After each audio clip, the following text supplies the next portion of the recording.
Hello everyone, my name is Sudais Khan.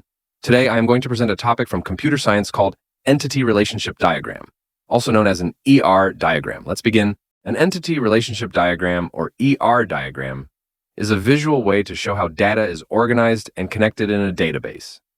It helps us understand which entities exist and how they are related.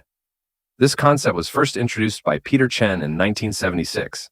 The main purpose of an ER diagram is to help design databases before they are actually built. It helps developers and database designers understand the relationships between different data objects. It also makes it easier to plan and manage the entire structure of a database. An ER diagram is made up of three main components: entities, attributes, and relationships.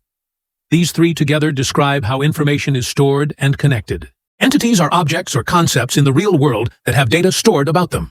For example, in a school database, entities could be student, teacher, or course. Attributes are the properties or characteristics of an entity. For example, a student entity may have attributes like name, roll number, and age. There are three types of attributes: simple attributes that cannot be divided, composite attributes that can be divided into smaller parts, and derived attributes which are calculated from other attributes. Relationships define how entities are connected with each other.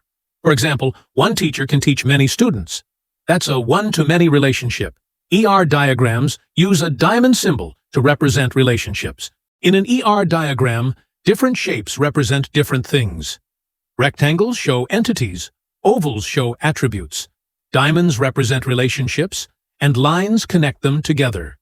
These notations make ER diagrams easy to read and understand. Here's an example of a simple ER diagram for a school management system.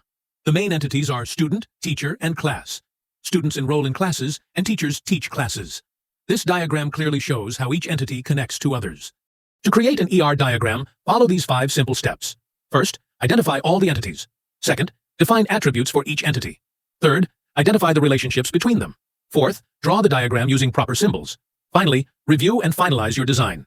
ER diagrams have many advantages. They are easy to understand, they help in database design, and they visually show how data is related. However, they also have some limitations. They cannot represent very complex constraints, and they can become difficult to manage for very large systems. Subscribe for more computer science presentations.